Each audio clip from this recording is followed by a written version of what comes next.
Hi there. My name is Malia. I am an audiobook narrator, and this is my nonfiction demo. I hope you enjoy. Here's what nobody tells you about personal growth. It is not a straight line. It's not a montage. It doesn't happen on a schedule, and it does not care about your timeline. What it does respond to, every single time, is consistency. Not perfection, not intensity, just the quiet, unglamorous decision to show up for yourself again, and again, and again. The people who change their lives are not the ones who feel the most motivated. Motivation is a visitor. It comes when it wants and leaves without notice. The people who change their lives are the ones who built something stronger than motivation. They built a commitment to the vision they couldn't stop seeing, to the version of themselves they hadn't met yet, but somehow already trusted. You picked up this book because something in you recognized something in these pages.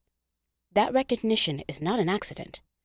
That is your own wisdom pointing you home. So let's begin. Not when everything is ready, not when fear quiets down, because it won't. Not entirely. Let's begin now, with exactly what you have, exactly where you are. Because where you are is always, always enough to start.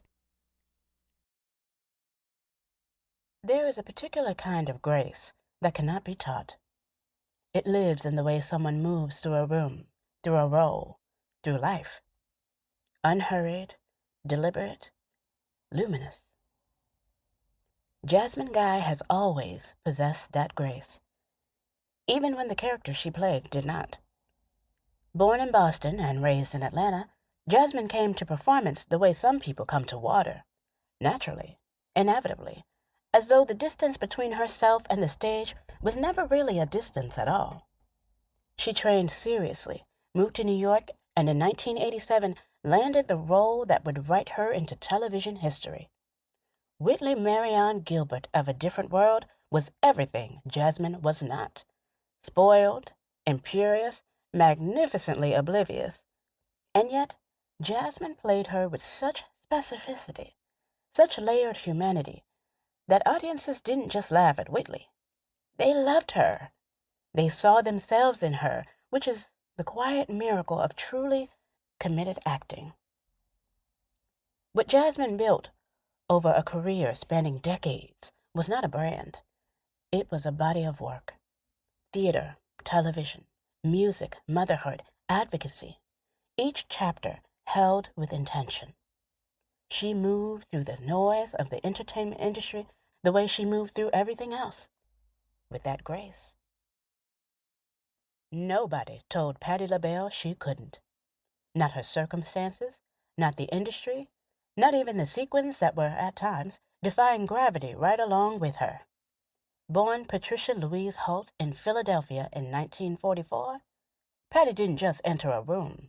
She announced it, with a voice that could crack open the sky on a Tuesday afternoon and a stage presence that made grown people forget their own names. She became something the music industry didn't quite have a category for. So she made her own. She started with the Bluebells in the early 60s, 4 girls from Philly with matching dreams and mismatched heels. They harmonized their way through heartbreak songs and one-nighters until Patti decided harmony was nice, but fire was better. By the time LaBelle hit the stage at the Metropolitan Opera House in 1974, silver space suits, platform boots, and absolutely zero apologies, the music world understood it had been sleeping on something extraordinary. And then there was the sweet potato pie. Because Patti LaBelle is not one thing. She is a voice, a vision, a cookbook, and a business empire wrapped in rhinestones. When her pie hit Walmart shelves in 2015, the internet lost its mind and sold out. Oh my god, you made it to the end of this demo. Listen, if you like what you hear and you want to work with me, send me an email or check me out on ACX. Both the links are down in the description below. Later.